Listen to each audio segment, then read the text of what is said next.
Amigos, buenas noches. Esto es Nosotros Decimos. Es lunes 14 de marzo del año 2022. Yo soy Jonás y como siempre les digo, gracias. Gracias por su sintonía. A través de Canal 10 Quiero TV, en el 10.1 de su teleabierta o en el 10.3, ahí donde usted puede ver la repetición.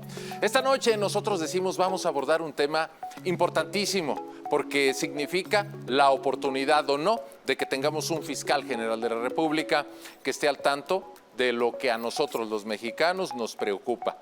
Mientras tanto, Alejandro Gertz Manero pues sigue atorado en muchos asuntos de carácter personal, en conflictos que son de su intimidad, muy respetable, claro, pero también muy cuestionable, dado que se encarga de la máxima oficina en la que debiéramos combatir la impunidad y la delincuencia.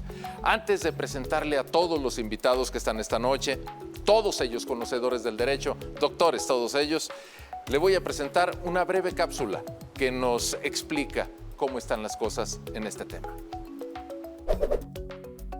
Federico Gertz, hermano del fiscal general de México, Alejandro Gertz Manero, murió en Ciudad de México en septiembre del 2015. Tenía 82 años. El estudio de los forenses señaló como causa una congestión visceral generalizada producto de una neumonía y un choque séptico por una úlcera en la espalda. Sin embargo, Alejandro Gertz, quien entonces dirigía la Universidad de las Américas, denunció que aquella congestión había resultado del maltrato infligido por parte de la pareja de Federico y las hijas de esta. Durante los años posteriores a su muerte, Alejandro Gertz Manero aseguró que el caso de su hermano no había progresado por enredos políticos, ya que Laura Morán es familiar de la esposa de Alfredo del Mazo, gobernador del Estado de México. Pasaron más de 4 años y el caso de Federico estuvo atorado en amparos y recursos legales hasta que Alejandro Gertz Manero se convirtió en titular de la Fiscalía General de la República. Ya en esa posición, el caso llegó a la mesa de una jueza en la Ciudad de México, quien decidió en favor de Alejandro Gertz Manero. Decidió que Alejandra Cuevas, de 67 años, sería arrestada en prisión preventiva y que se giraría también una orden de aprehensión contra Laura Morán, de 94 años. Hace unos días, a través de redes sociales, fueron filtrados audios en donde el fiscal general de la República, Alejandro Gertz Manero, revela una estrategia a un proyecto de sentencia de la Suprema Corte de Justicia de la Nación, el cual buscaría dejar en libertad a Alejandra Cuevas Morán. En la grabación, Gertz Manero sostiene una conversación telefónica con Juan Ramos López, quien es fiscal especializado en control competencial, donde ambos analizan el proyecto del ministro Alberto Pérez Dayán, es decir, hacen patente que tuvo acceso al proyecto de sentencia de la Suprema Corte relacionado con la muerte de su hermano Federico. El fiscal reconoció la autenticidad de los audios filtrados. Sin embargo, tildó de delictiva y de extorsión a la filtración ilícita, que dijo es castigada muy severamente por la ley. Tras los hechos, este lunes 14 de marzo, la Suprema Corte de Justicia de la Nación discutió el proceso de resolución de los amparos de Laura Morán Servín y su hija Alejandra Cuevas, acusadas del presunto homicidio por omisión de cuidados de Federico Gertz, hermano del fiscal. Los ministros reconocieron que la jueza había sido omisa al ordenar la orden de aprehensión y el acto de formal prisión, ya que no tomó en cuenta la evidencia presentada por Cuevas Morán para demostrar su inocencia. Con esta decisión, se deberá retornar el caso a un nuevo ministro para hacer un nuevo proyecto con un análisis más profundo para que sea nuevamente presentado y votado en el Pleno de la Suprema Corte de Justicia de la Nación con el objetivo de brindar una resolución final. Bueno, pues ahí lo tiene usted. Los Gertz Manero en una encrucijada, en un terremoto tremendo que pone en riesgo no su prestigio familiar, sino la justicia en México. Déjeme presentarle, para quienes estarán hablando esta noche conmigo, sobre el tema que es importante porque significa la justicia para todos los mexicanos, y le voy a decir quiénes me acompañan. Se lo dije hace unos momentos, son doctores en Derecho, conocedores de la materia, y esta noche les agradezco mucho que estén aquí en la mesa de Nosotros Decimos. Empiezo de derecha a izquierda para nombrarlos rápidamente y darles la palabra, porque lo que importa son las opiniones que nos van a brindar. Están conmigo Jesús Ibarra, doctor en Derecho del ITESO. Bienvenido, doctor. Gracias por la invitación. Un amigo de la casa, el doctor Anuar García. Doctor, qué bueno que está con nosotros. Un placer estar aquí, muchas gracias. Del Observatorio de Seguridad y me decía, doctor, y Justicia, de Justicia de la Universidad de Guadalajara, Francisco Jiménez Reynoso, bienvenido. Gracias. Y también el doctor Rubén Ortega, que nos hace favor de venir desde Ocotlán, Jalisco. Gracias, doctor. Gracias, Jonás. Un gusto estar con todos ellos, con todos ustedes, amigos. Bueno, pues hablemos del tema que nos tiene aquí reunidos en esta mesa. El fiscal general de la República está, me parece, y después de ver la cápsula que le hemos compartido a nuestro teleauditorio, pues en una encrucijada muy difícil de resolver, porque trae problemas personales, acusaciones. Creo que la más destacable es la de la UIF, la Unidad de Inteligencia Financiera, y también pone en entredicho el quehacer del gobierno de la República, pues para resolver uno de los problemas más graves que estamos viviendo en México, que es el de la impunidad. Es un tema que hemos repetido y repetido desde antes que empezara la gestión presidencial de Andrés Manuel López Obrador, y creo que el fiscal general Alejandro Gertz Manero pues está en la cuerda floja, si no es que ya debiera estar encargándose de asuntos más de título personal. Le cedo la palabra y, si me permiten, comienzo con el doctor Jesús Ibarra. Doctor, ¿cómo evalúa la situación? No soy tan positivo como tú, dices tú, debiera, pero escuchamos que el presidente de la República, López Obrador, que es quien, de acuerdo al artículo 102 constitucional, pudiera eventualmente destituir, pues le tiene la confianza. A mí me parece que hay elementos muy claros, no solo en este caso, que hay incluso una grabación de por medio, pero en otros varios que también se mencionan, hay elementos de tráfico de influencias o conflicto de interés. Entonces, sí habría cuestiones, digamos, para que el presidente se planteara si efectivamente incumple alguna responsabilidad pública que menciona la Ley General de Responsabilidades. Nada más dos cosas rápidamente. El fiscal Gertz Manero está trabajando con el nuevo modelo de fiscalía y pareciera que nada ha cambiado. Se supone que es autónomo. Se supone que es autónomo, se supone que además ya hay todo un esquema, estructura donde hay contrapesos internos, donde es un modelo de fiscalía, aquel que se mencionaba de fiscalía que sirva. Sin embargo, incluso con todas las modificaciones, la cosa sigue igual y pues la pelota está en la cancha del presidente, que es quien pudiera eventualmente sustituir al fiscal Gertz. Doctor Anwar García, yo quisiera evitar, porque a lo mejor uno se apasiona y hago así como una suerte de crucifixión pública de Alejandro Gertz Manero. Las críticas contra su persona son amplias y documentadas, pero cuando invito a personas que son enteradas del derecho, no digo enteradas, expertas en derecho, como que sí hay un poco más de reposo para empezar a medir la cuestión. El fiscal de veras está incurriendo en lo que ya nos decía el doctor Jesús Ibarra, en conflictos de interés. El hecho de estar defendiendo el caso de su hermano debiera meritar que mejor se hiciera a un lado. Creo que sería lo más correcto. Si estuviéramos hablando de cualquier otro país que no fuera México, lo más adecuado sería que se retirara del cargo, que pidiera licencia mientras se lleva a cabo la gestión. Si bien es cierto los audios que fueron filtrados donde platica con el procurador capitalino, hablando del caso en particular, mencionando los ministros que tenía de su lado, si bien es cierto es una grabación ilegal, el contenido de la misma debería ser suficiente para que pidiera licencia y pues que se resolviera el asunto de fondo. Llama mucho la atención que la Suprema Corte de Justicia de la Nación, desde 1994 a la fecha, es el segundo caso que está trayendo para resolver respecto de la responsabilidad presunta o no de alguna persona. Estamos hablando del anterior sistema de justicia penal.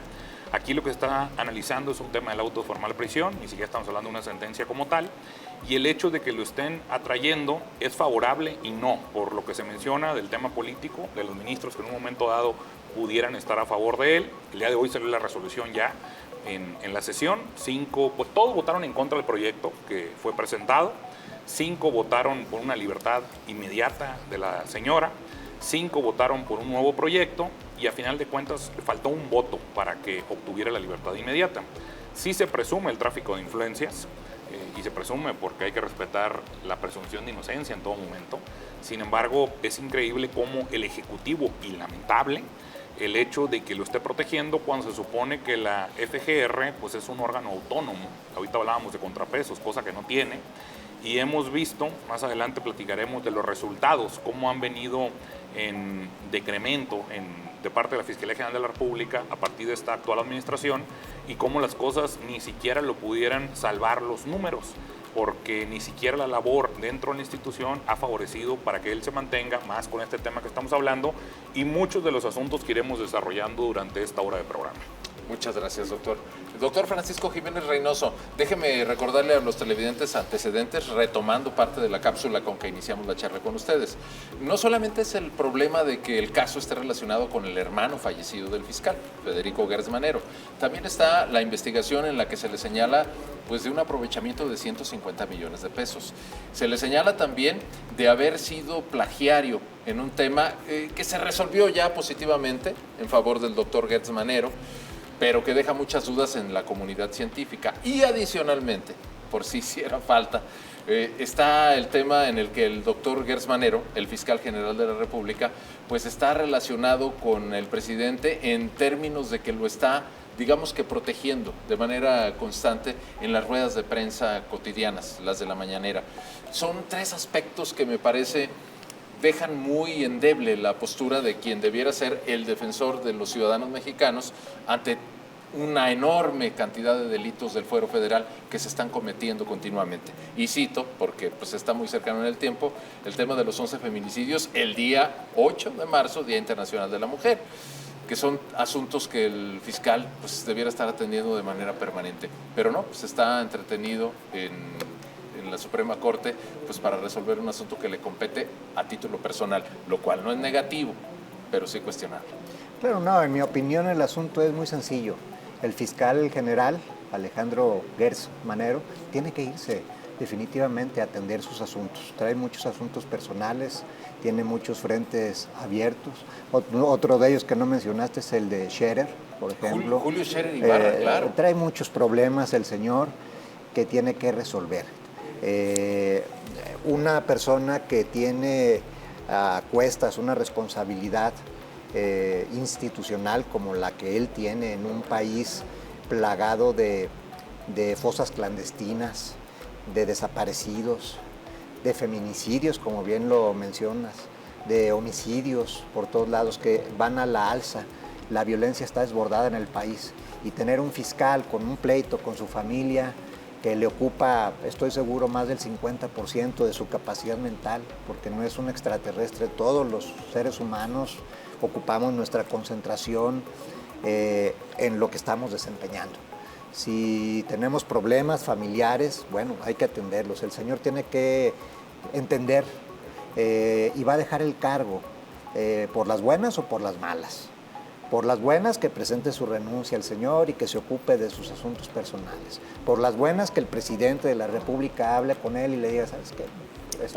Políticamente, la salida con puente de plata, vamos, señor, pero por el bien del país, ocúpate de resolver tus asuntos, déjame poner una persona que se concentre en resolver la problemática que tenemos en el país, o por las malas, por medio de un juicio político, porque también ya está propuesto, sigue su curso y hay elementos para en un momento dado enjuiciarlo y con éxito, en mi opinión. Doctor Rubén Ortega, bienvenido nuevamente y pues dándole a usted también la voz. Pareciera como que el señor Alejandro Gertz pues, no tiene escapatoria.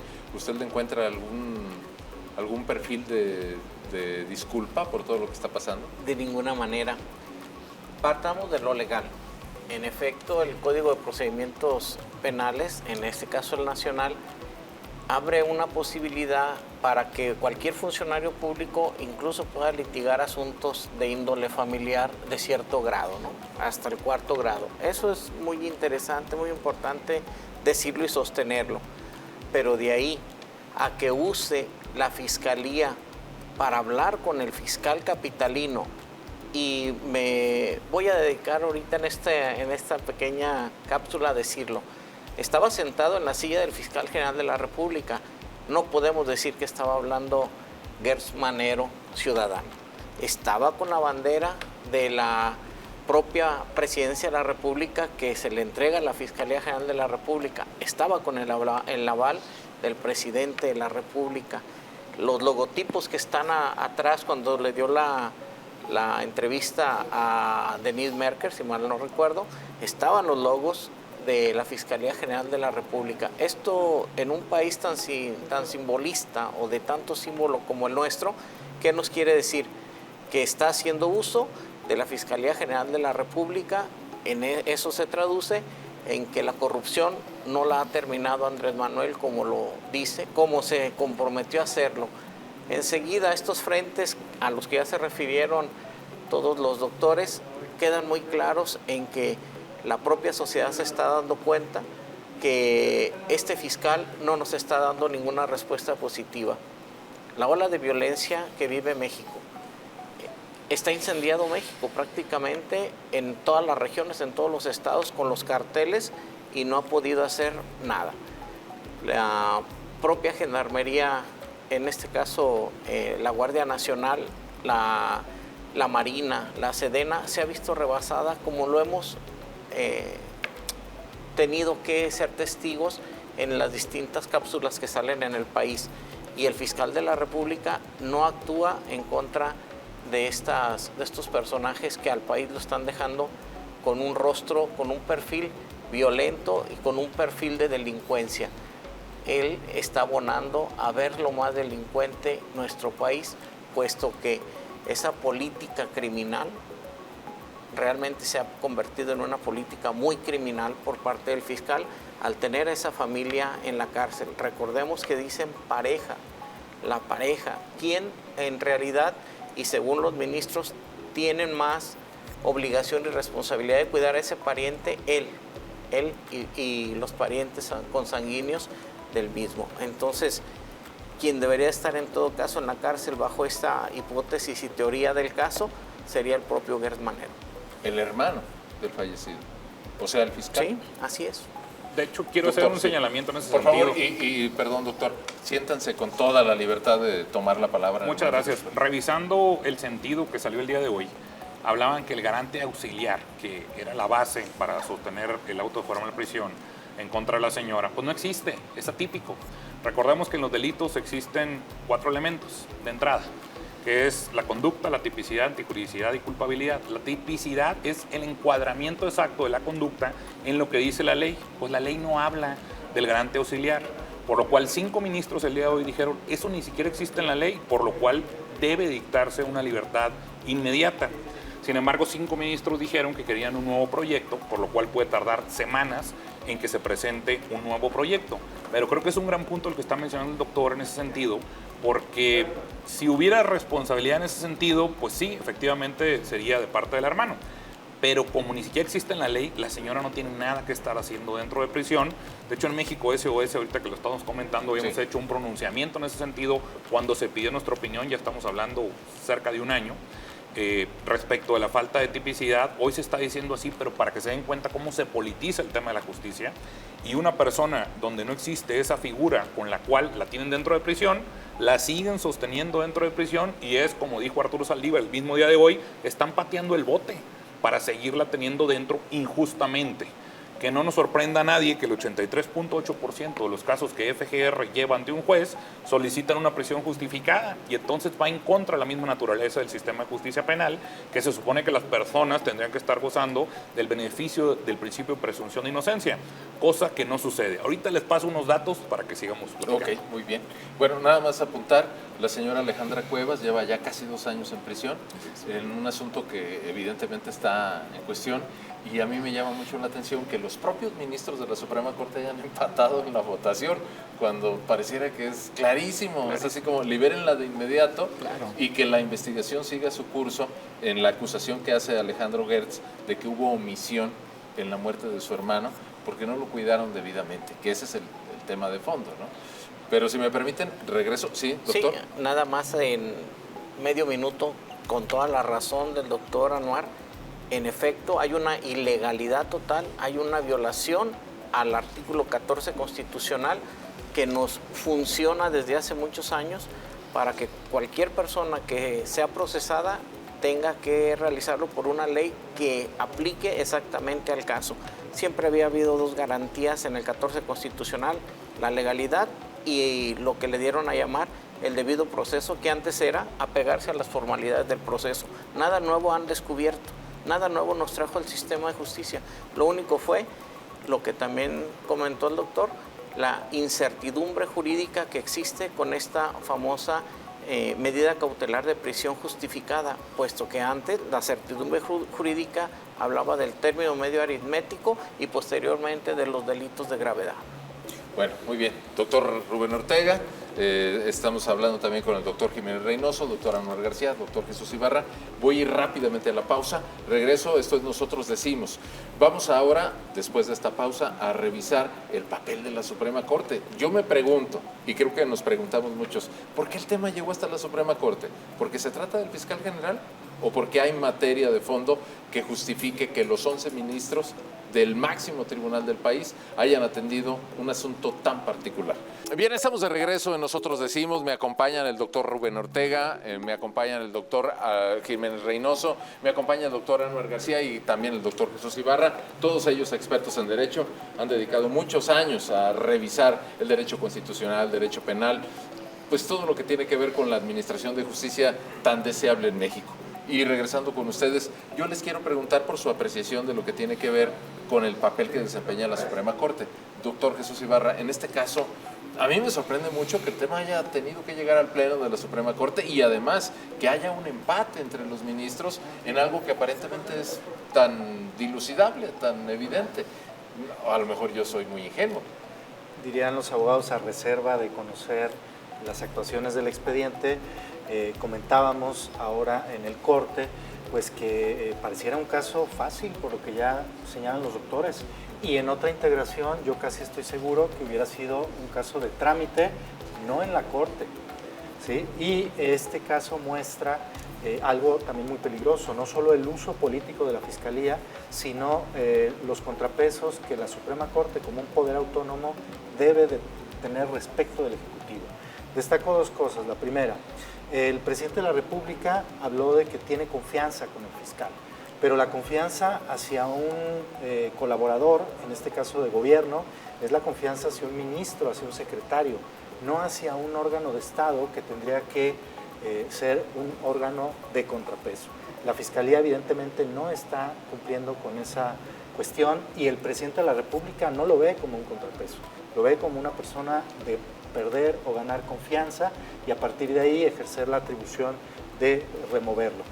Entonces, ante esa circunstancia, lo que hay que mirar es qué tanto la Suprema Corte ejerce efectivamente un papel como poder de Estado.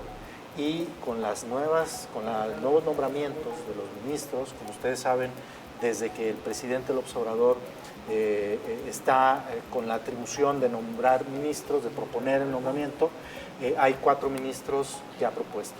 Este caso va a mostrar a las claras cómo está ese equilibrio en la Corte. Y me parecería un retroceso muy lamentable para el Estado de Derecho que se tomaran en cuenta razones distintas a las del derecho, es decir, que no fueran imparciales en la Corte, porque entonces sí tendríamos un retroceso al siglo pasado, donde volveríamos a la idea de facultades metaconstitucionales del presidente, donde controla todo el Estado, incluido el gobierno. Doctor Anuar García, le hago el mismo planteamiento, el papel de la Suprema Corte, y si me permite añado, ¿qué es lo que deberían hacer los ministros, de hecho, ya, de facto? Deberían de soltarla, porque es muy evidente la falta de tipicidad que ya mencionamos, la figura ni siquiera existe en la ley como tal, por lo cual deberían de apegarse a eso en vez de estar pidiendo nuevos proyectos de sentencia. Ahorita que preguntabas cuántos casos han llegado a la Corte de manera previa, este es el segundo, desde 1994, 2011 fue el segundo, una maestra acusada de violación en Oaxaca, que fue liberada, pero este es el segundo, pero lo que más llama la atención es que es una resolución de las conocidas como interlocutoria, no estamos hablando de una sentencia firme, por lo cual llama mucho la atención. La motivación para que la Corte lo haya traído es porque se decía que se estaba dañando la figura de la institución Fiscalía General de la República, por lo que ya conocemos de parte del fiscal.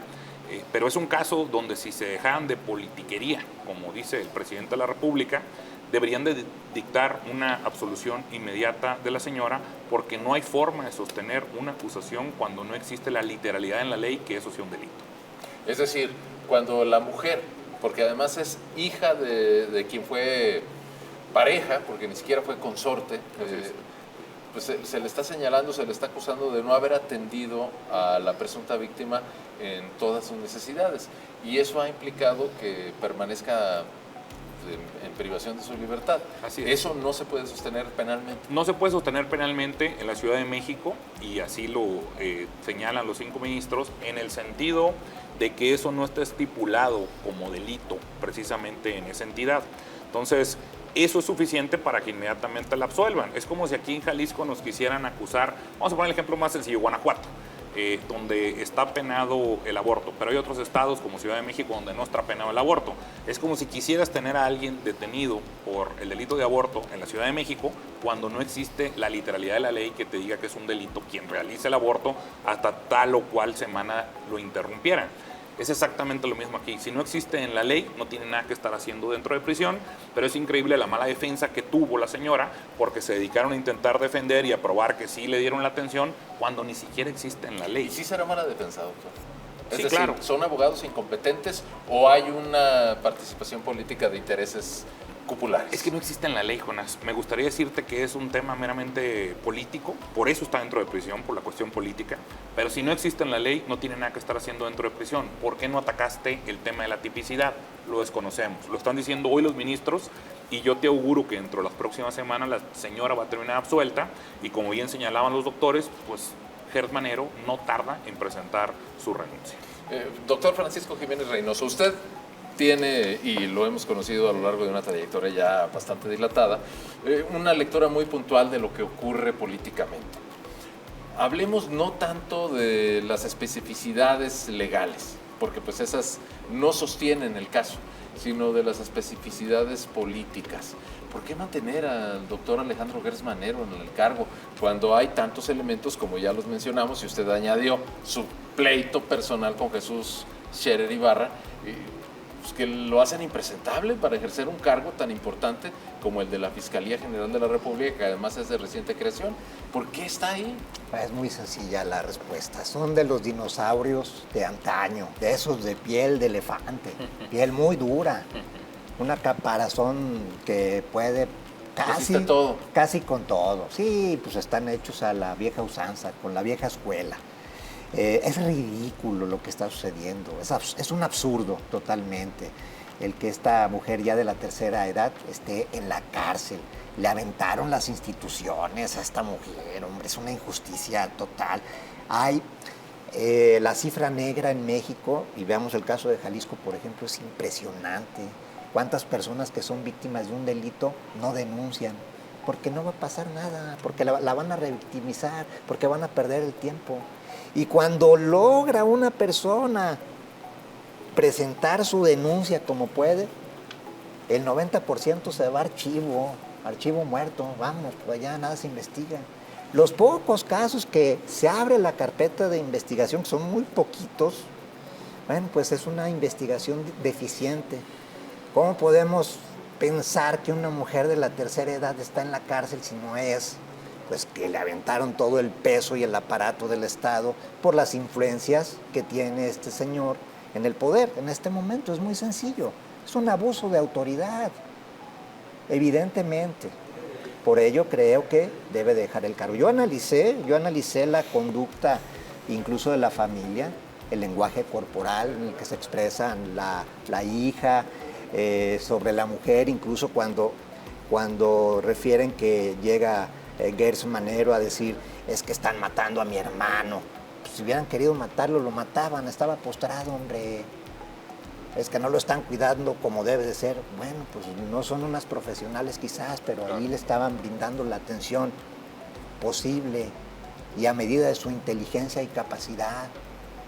Pero las acusan de homicidio. ¿Cuántos homicidas tenemos en este país deambulando por nuestras calles?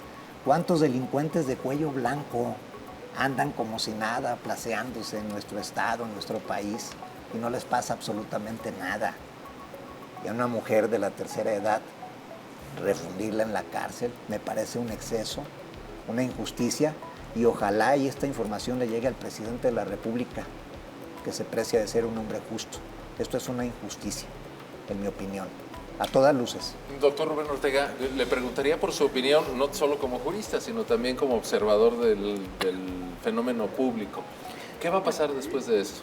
Porque me queda claro que queda mal parada la Suprema Corte.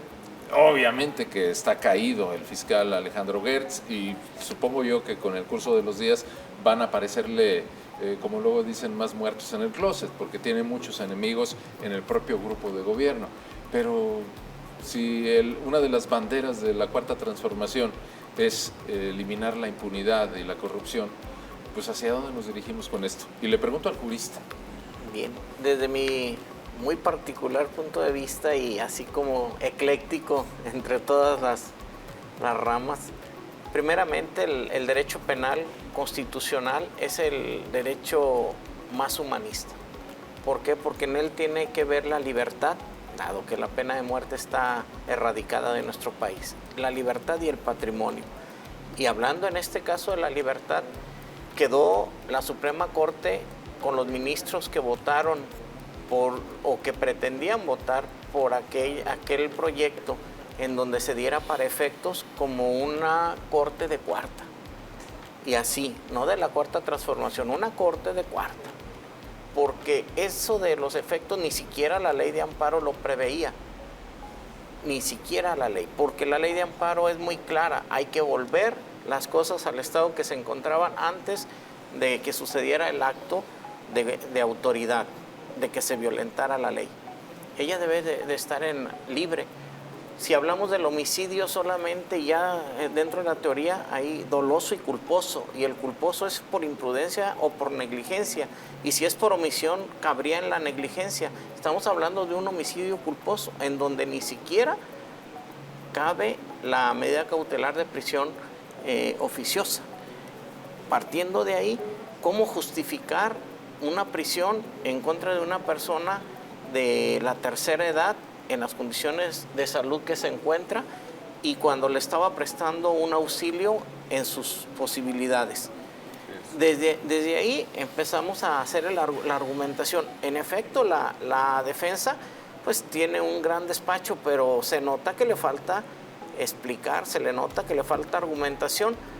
Se fue por la oscuridad, por la Fiscalía Negra, esa ya la conocemos. Claro. Él debió haber argumentado estas cuestiones jurídicas e irse por lo del tipo penal, e irse por el humanismo, e irse por la cuestión que está rayando en un absurdo total y que pone al presidente de la República, ojalá y me escuche, lo pone como un ser corrupto, así, de tajo.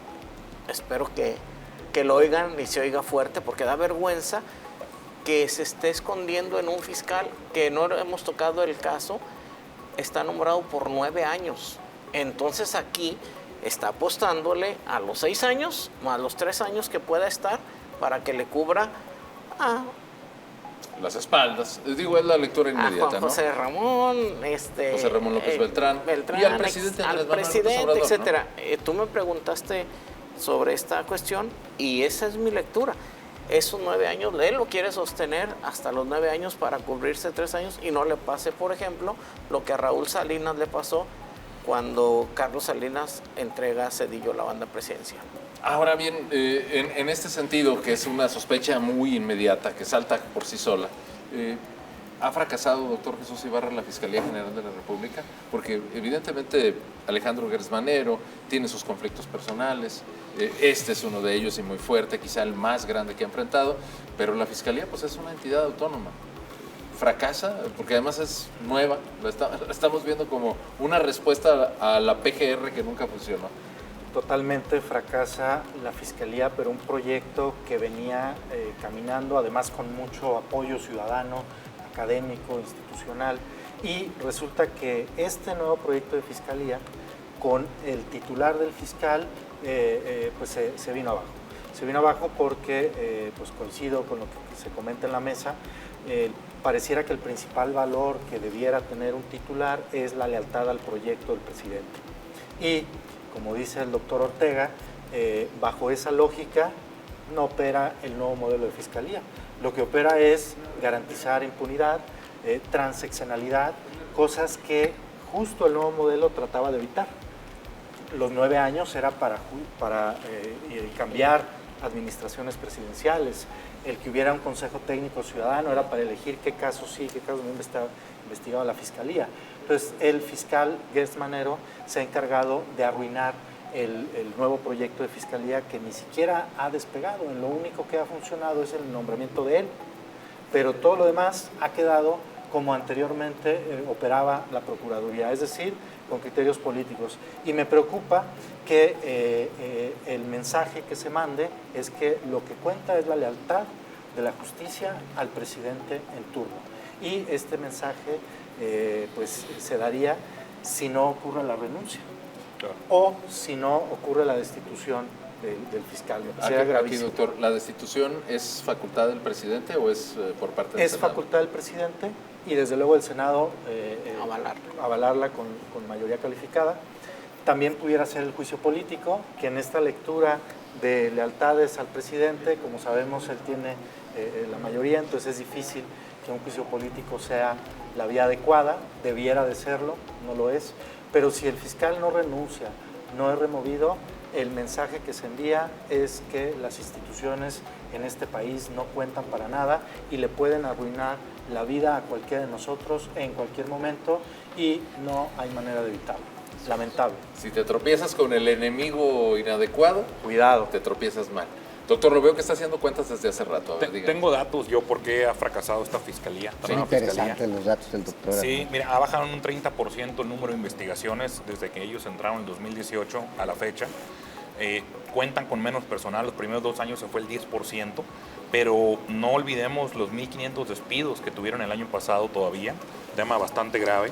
Apostaba el plan de persecución penal a la justicia alternativa, esto es que no todo se tiene que dirimir ante un juez penal, pero ¿qué crees? Despidieron al 37% de los encargados de mecanismos alternos, no nada más eso. Los delitos que se investigan casi en su totalidad son de bajo impacto. No están atendiendo los temas relacionados con delincuencia organizada, con todo lo que tiene que ver narcotráfico, trata de personas, terrorismo. Eso no se están tocando, como lo hemos visto con la política de abrazos, no balazos, no atacar el crimen organizado casi.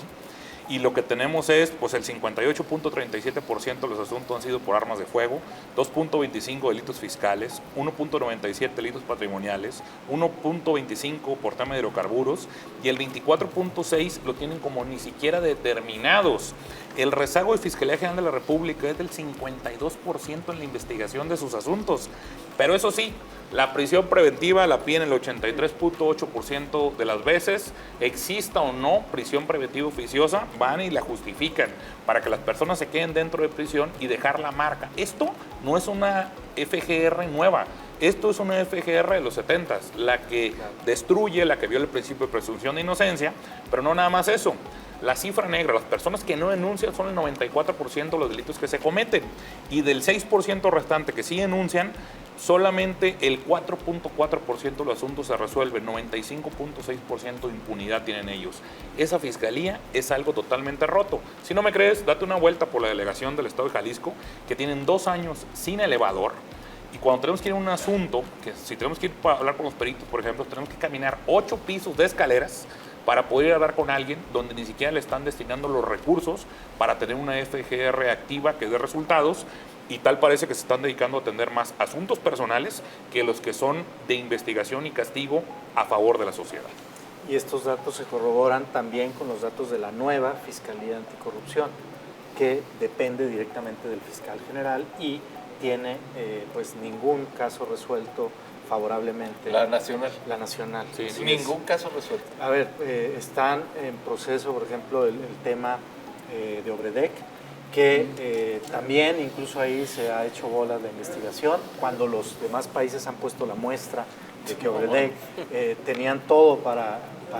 Destituyeron presidentes. En Perú destituyeron al presidente por corrupción con Odebrecht. Sí, y hay presidentes en la cárcel también, expresidentes. Entonces, no es de recibo esta nueva fiscalía. Bueno, pues qué preocupante el tema. Permítanme hacer una pausa, vamos a regresar después de este breve corte.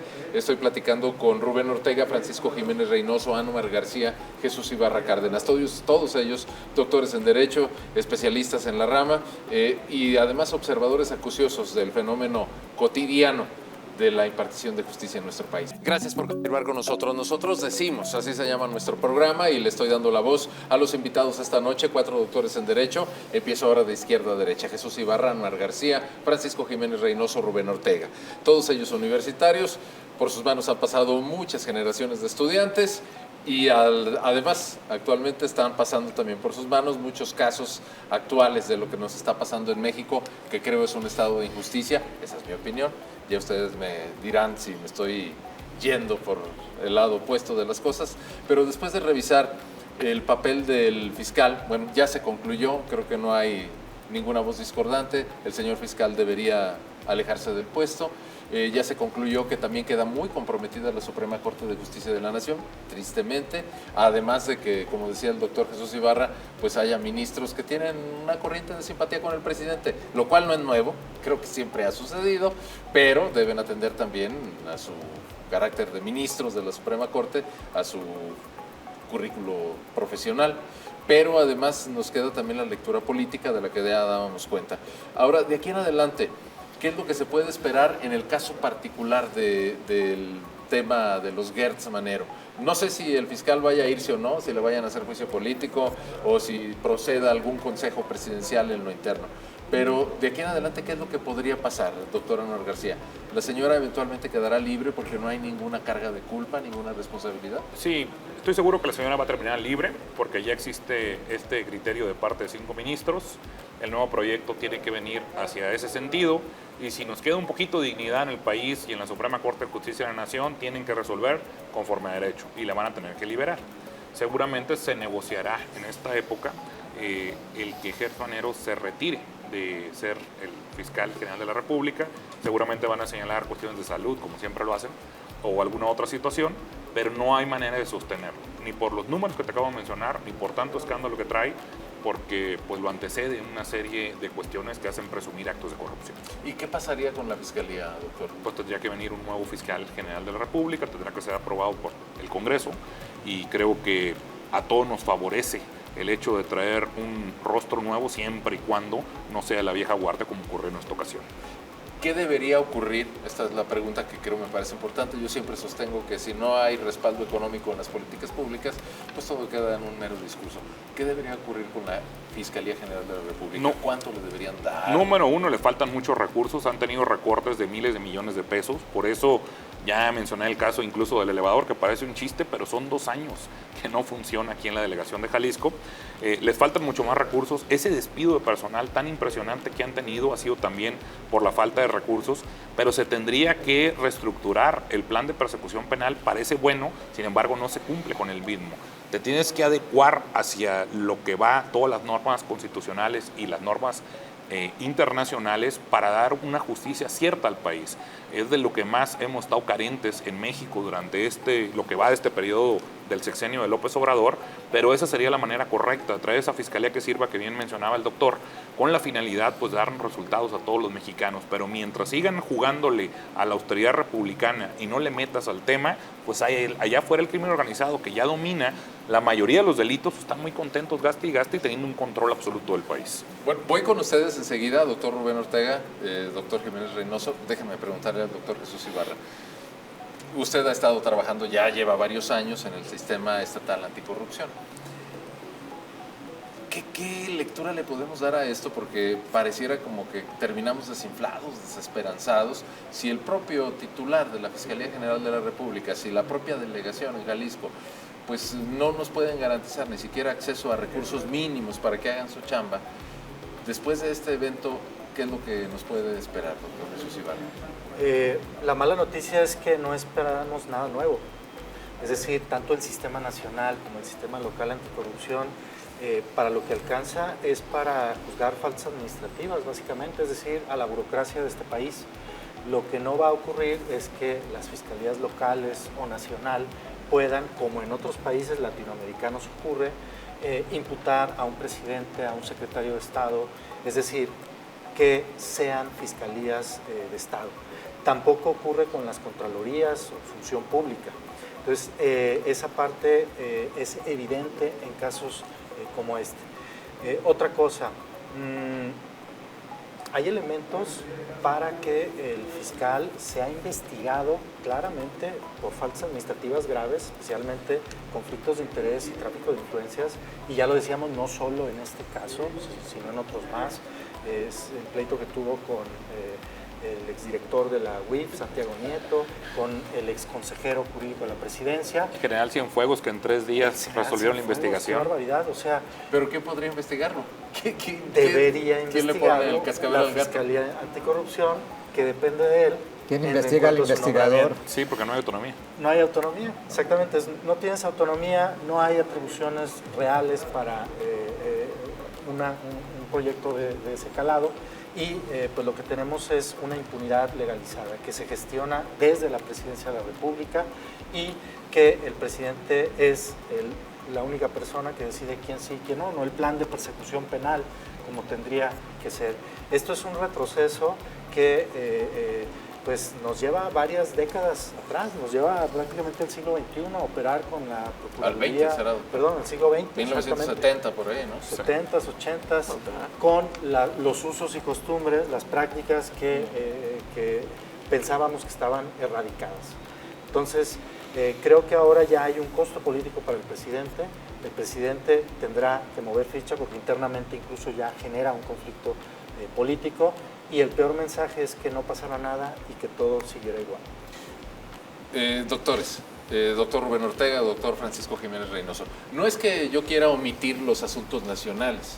No me quiero hacer como el olvidadizo de las balaceras en Nuevo Laredo por la detención de un capo, no me quiero hacer olvidadizo de lo que pasó en San José de Gracia, Michoacán, o lo que pasa en Zacatecas o en Colima, donde esta madrugada otra vez la impunidad ahí está presente porque pues, los criminales actúan sin ningún pendiente. Refirámonos a las cosas locales, en los que la Universidad de Guadalajara siempre está muy atento y de los cuales ustedes forman parte, el Observatorio de Seguridad y Justicia de la UDG. Tenemos un montón de pendientes. Si me pongo a citarlos, se me va el tiempo del programa. Desde la UDG, ¿cómo se ve esto y qué se puede hacer? La Universidad de Guadalajara finalmente es una institución con un peso específico que va más allá de la opinión de uno solo de sus académicos. Ya lo habíamos vislumbrado hace algunos años. Trabajamos, nos acompañó el doctor Rubén Ortega en su momento en el Congreso del Estado. Tuvimos más de 30 sesiones porque creemos que el fiscal debe de ser verdaderamente autónomo e independiente en la toma de sus decisiones. Y eso no sucede en la práctica ni a nivel nacional ni a nivel estatal. El fiscal, ya sea del presidente de la República, que se goza de toda mi confianza, sí, bueno, pues es tu cuate, pues ¿qué podemos esperar? Es tu cuate y te tapa las broncas. Lo mismo sucede en los estados. Y yo creo que es el momento de hacer un replanteamiento de fondo para que el fiscal sea verdaderamente en la práctica, no en el papel, autónomo e independiente. Nosotros aterrizamos proyectos. ¿Por qué no considerar que también el fiscal sea electo democráticamente para que se deba al pueblo y verdaderamente tenga autonomía e independencia y no le deba la chamba, porque es como se usa en la práctica, al presidente de la República o al gobernador del estado, que finalmente es el empleado del gobernador o del Poder Ejecutivo Federal, dependiendo la esfera? Esa sería una solución. Doctor Rubén Ortega. Yo parto del origen. El origen es el que nos tiene en este problema. En su momento, Genaro García Luna promovió la cuestión que tenía que ver con el nombramiento para que entren o para que salgan los ministerios públicos, forenses y policías en general. Seguimos con las mismas reglas de García Luna, los controles de confianza. Estos deben de desaparecer por completo. Si en realidad el Congreso de la Unión quiere un cambio, tiene que acabar con esas reglas para que ingresen nuevos perfiles, salgan realmente los que están trabajando mal y con esto demos un equilibrio para que pueda volverse a soportar el estado de fuerza que se habla en policías y que se habla en ministerios públicos. Y pasando a los fiscales, yo recuerdo cuando volví de Colombia, empecé a hablar de la Fiscalía Autónoma, Pero la gran diferencia de la Fiscalía colombiana es esta, que cualquier persona que en ella trabaje no tiene derecho ni a votar ni a ser votado. Ellos renuncian a sus derechos políticos, por ello no tienen ningún problema con partido alguno, no tienen ningún problema con el presidente de la República, con senadores, y los pueden llevar a la cárcel, los pueden llevar a un procedimiento. Eso es lo que debe de ocurrir en México y en Jalisco. ¿Y en Jalisco qué va a pasar? Solís Gómez no aguantó. Aquí está Noar, el presidente del Consejo de la Fiscalía, si mal no recuerdo, de Jalisco, y yo se lo decía en varios consejos que estuvimos, tiene que caer Solís Gómez, tiene que caer. El problema fue que, y tú me dijiste hablar de lo local, dejó a su yerno. Entonces, esto no está correcto, al final de cuentas, porque herencias son herencias malditas, como la de Gers Manero, en este otro caso que estamos hablando. Así que esperemos que todo esto tenga mejor estadio y mejor final. Doctor Rubén Ortega, perdón por la premura, se nos está terminando el tiempo. Doctor Alberto Jiménez Reynoso, doctora Anuar García, muchas gracias. Doctor Jesús Ibarra Cárdenas. Y de veras, gracias a todos, gracias a ustedes. Creo que hicimos una lectura, sobre todo auxiliados por el conocimiento de nuestros invitados sobre lo que nos está pasando. Queda un sabor amargo, ¿verdad? Pero pues eso es lo que tenemos. Yo le agradezco, me despido y nos vemos en la próxima. Esto fue Nosotros Decimos. Excelente.